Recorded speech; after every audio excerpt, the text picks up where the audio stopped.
Welcome to another fill in the blank. Looks like we're full in our stomachs as well. We had to eat first. Yes. As for this one, we are not prepared. What do you know about the Wizards Project, Evan? Magic isn't fucking real. Magic isn't real? What are you talking about? Merlin, the magical hats? You see all these kids dress up playing knights and, all this stuff. You can't tell me wizards aren't real. Dude. Magic is real, bro. You're talking to a muggle, bro. Muggle? Yeah, dude. Are you Harry Potter? I'm not Harry Potter. That's the modern day wizard. We used to have people that believed they were sorcerers and wizardry back in the day. I mean, that stems back to something crazy. Well, this is not on the idea of magic. This is actually based on the Wizards Project was a research project at the University of California, San Francisco, led by Paul Ekman and Maureen O'Sullivan, that studied the ability of people to detect lies. Oh, shit. The experts identified in their study were called truth wizards. O'Sullivan spent more than 20 years studying the science of lying and deceit. The project was originally named the Diogenes Project after Diogenes of Sinope. It is Diogenes. Diogenes. Or Diogenes. That's some Sherlock Holmes shit. Diogenes. The Greek philosopher who would look into people's faces using a lamp, claiming to be looking for an honest man. Damn. So research estimates that we are lied to as many 200 times per day. Most of the interactions you have with people are contexted with lies. Being lied to isn't just bold-faced, but it can be smaller, as hiding true emotion in a case to prevent bad outcomes or to protect one's feelings. Most lies sound so much like the truth that we cannot tell the difference. A small group of people, estimated 0.25% of the population, are natural-born truth wizards who can detect lies with 80% accuracy. I believe I am a truth wizard. There's actually a test you can take online to figure out if you are a truth wizard. But I can guarantee to you, if you gave me a story and gave me an option of what choices that you did, and you just gave me a live one, I would be able to tell. I'm really good at sensing. In my terms, I call it bullshit. So it's pretty cool. So I know you're trying to think of a lie for me. If you can think of one, toss it out. I don't want to expect it though. So let's talk about what is that? Synopsis? Hold on. S what? We're not Synopsis. Synopsis.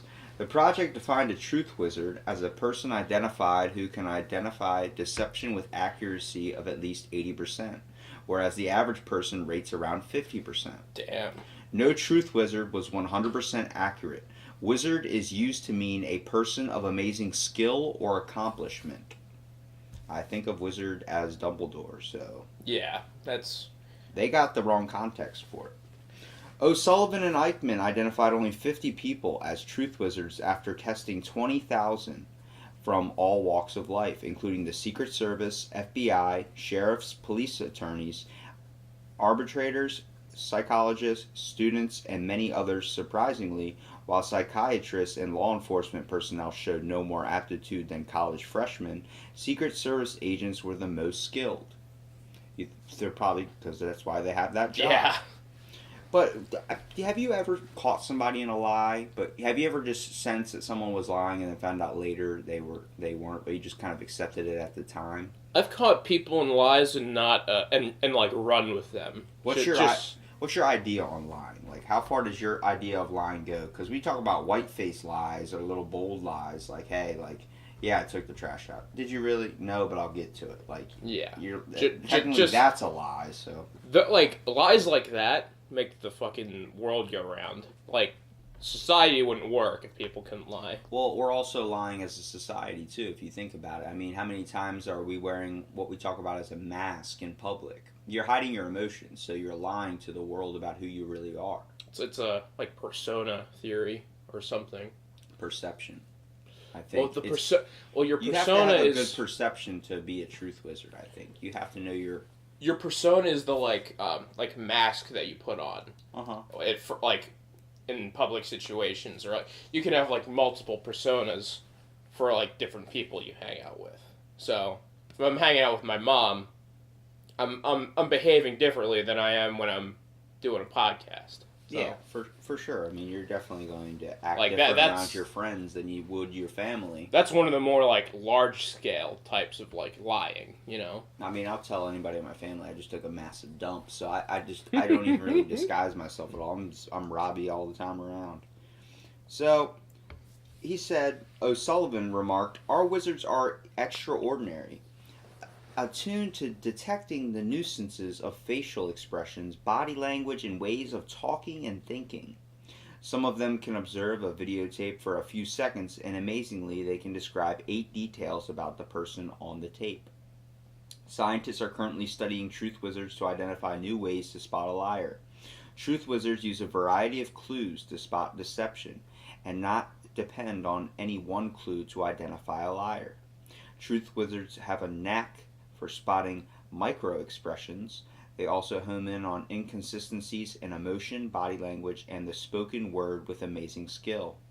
Ekman said on NPR, "We're still trying to find out how in the world did they learn this skill.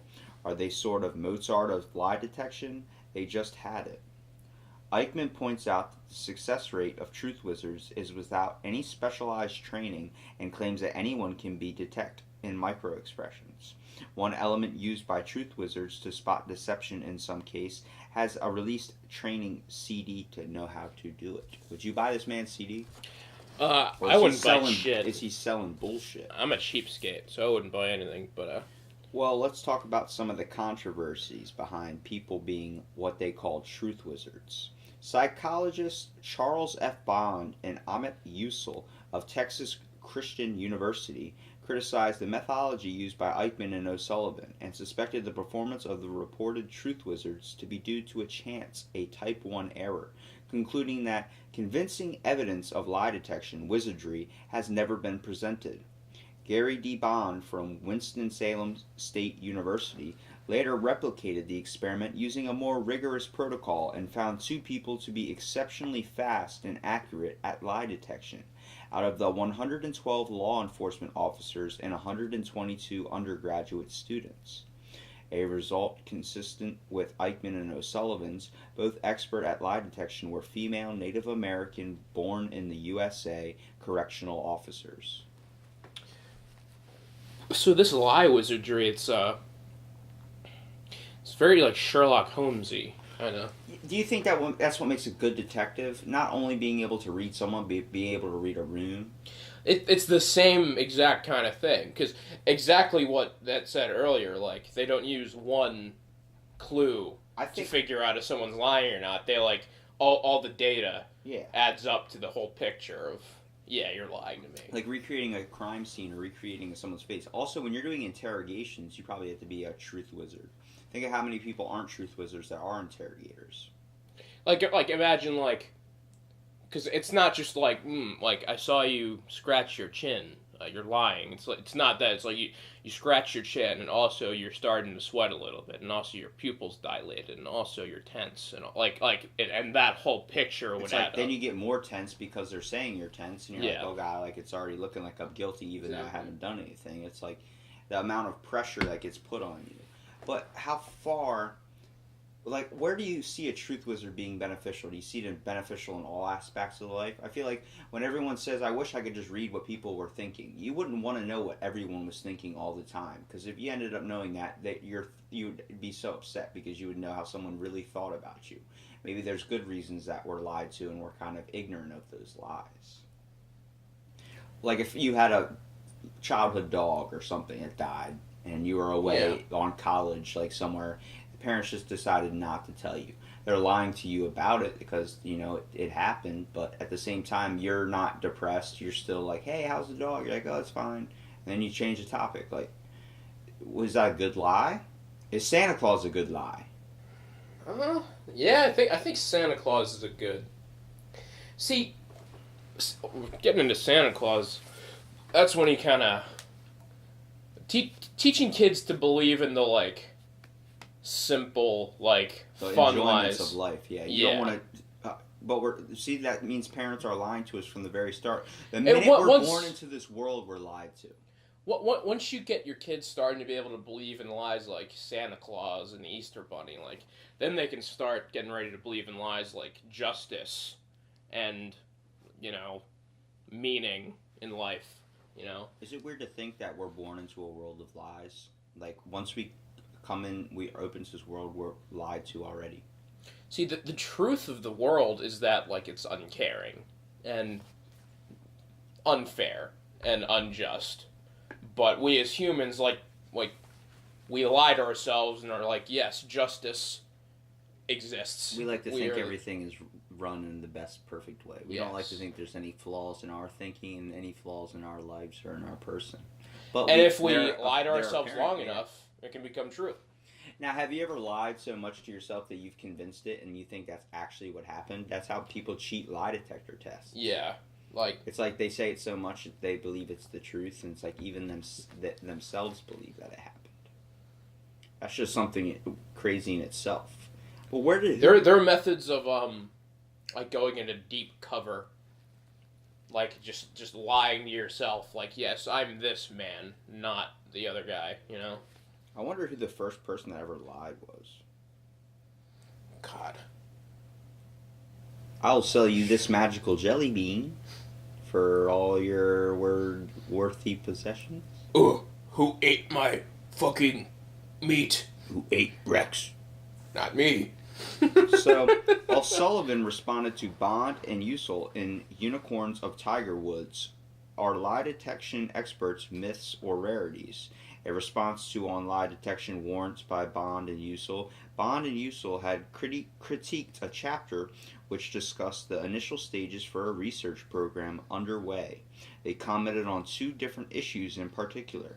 Firstly, the scores of any truth wizard may have been a coincidence, and secondly, the procedures used for testing does not meet the standards of classical psychometric class theory.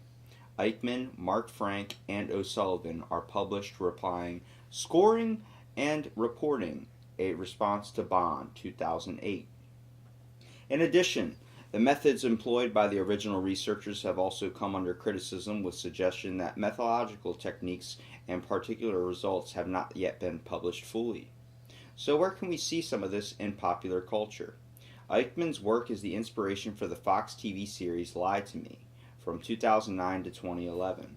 One of the show's main characters, Rhea Torres, is a natural, that is a truth wizard. One real-life truth wizard, Renee Ellery, writes a popular blog on the web called Eyes for Lies. I actually checked out this website.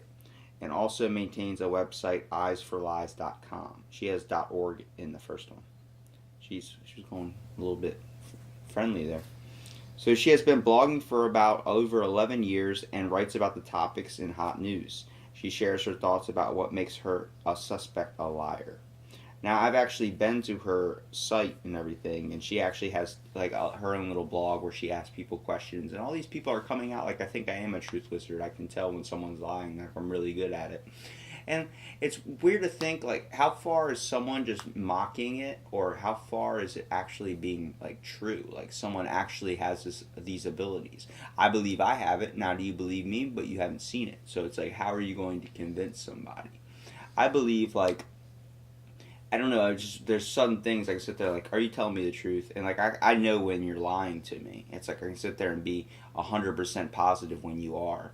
But then you eventually come out and say it later. I was like, I already knew it. Like, you're not going to trick me. I think that's just maybe if you lie so much in your life, you just at one point end up becoming really good at it. You know what I mean? That's how we get cunning people. I mean, what's a profession you see that people literally lie for a living? Dude, fucking lawyers, bro.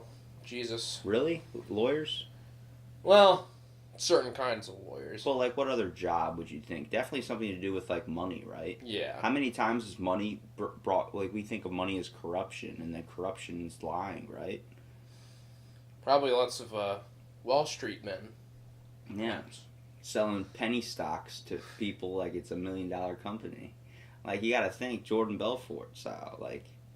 There's literally movies and like everything has lies in it. There's nothing that doesn't have a lie in it. A song has a lie in it. Like it does. If you really analyze everything, everything is made up of. The world is made up of lies. But everybody lies. Without trying to dwell and make this podcast about like, depression. But it's like seriously, if you think about it, But what are the good aspects about it? Well, how can you take a lie to be saying. protective? Like when you're talking about traditions or holidays, like you want to believe in those white lies. There's a difference between a bold-faced lie and a white lie. There's a difference between thinking there's a benevolent force out there who brings you presents every Christmas, and knowing that your parents love you and buy you presents every year. You find out the truth. Yeah, you don't later. Want to know your parents don't love you. Because that's a good, even when you find out the truth of Santa Claus, you still come out with, oh well, but they've still been getting you presents this whole time. Well, how would you feel if someone told you were adopted? Well, see... Not somebody, but your parents finally coming out to you. Now, is that a good lie? You were protected for so many years, and now you're at the age, but you're still going to be hurt, right? But maybe you have to look at both reasoning from it. See, me personally, I wouldn't care if it was yeah, you're adopted. I don't give a shit. What would you... Family's who you grow up with, but... Yeah, exactly. Family's more than blood. So, but I get you, the lie, But I think lies like that are useful, and like I said, they make society go. Well, what's the basis of what we think about a good lie and a bad lie? It's just the object of the moral compass. What's in best intentions and what's just out for someone else's personal Well, see, a good lie needs to actively prevent negative consequences from happening. Yeah, you need to know that your dog that passed away or got put down went to a farm somewhere. You need to know that. Yeah. Especially when you're at a young age and you're not, he's not ready for it. You can't just... a 6-year-old isn't ready to, yeah, what death happens. What do you say to people that don't lie? I say I don't lie, but, there's certain people that, I believe, I'm at the point where if you lie so much in your life, you're just I don't want to do it anymore. But it's even then, that's kind of lying to yourself because you never know when you might lie. You never know when I might have kids and I might tell them, hey, the Easter Bunny dropped some eggs out in the yard. Go after her and get it. It's that's a bold-faced lie. It's I might have hid some Easter eggs, but it wasn't the Easter Bunny. Well, and because that's a good lie, though, because that's what keeps magic in the world. When you have kids, for real, actually... believing that a bunny dropped some fucking eggs in the yard, that's great. But do you remember what you said at the beginning of the podcast? What? Magic isn't real. So if you think, if those little lies are like magic, it creates a sense of magic in the world. Lies create magic. Magic is real. So maybe magic is just made up of lies. There was no magic wizard Merlin. There are no dragons from Game of Thrones. There is none of that, okay? All that wizardry, Harry Potter stuff is no. Wingardium Leviosa, whatever he said. Leviosa. No, it doesn't work, okay? But you have to think. There's a fantasy aspect that we're all chasing down. So what's a good lie and what's a bad lie? This is for other people to look out there, too. Analyze lies that you've told for interest in yourself or interest in someone else's life. Figure out which ones are the good and bad ones. Maybe sift through the bullshit. Maybe it's time to come out and be a little bit more open to yourself and to others about something that you might have been holding on to, like a deep, dark secret. Because if I lie to you right now, Evan, and tell you everything's going to be okay, even though you got the gun in your back pocket. Yeah, it's even still don't know I'm taking you out back. even though the poison is venting into the room as we speak. I get to find out what happened to the family dog out back.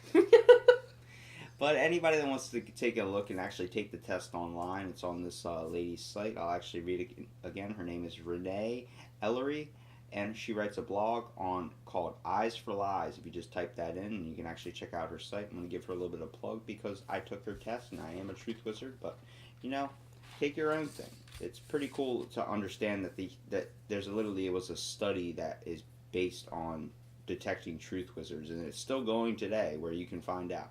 Just like if you send a questionnaire seeing which Marvel superhero you are, or something on Facebook, something ridiculous like that. You can be a truth wizard. Find out. All right. Thanks for being on this episode of the podcast, Evan. And let's do another fill in the blank. Lie to me.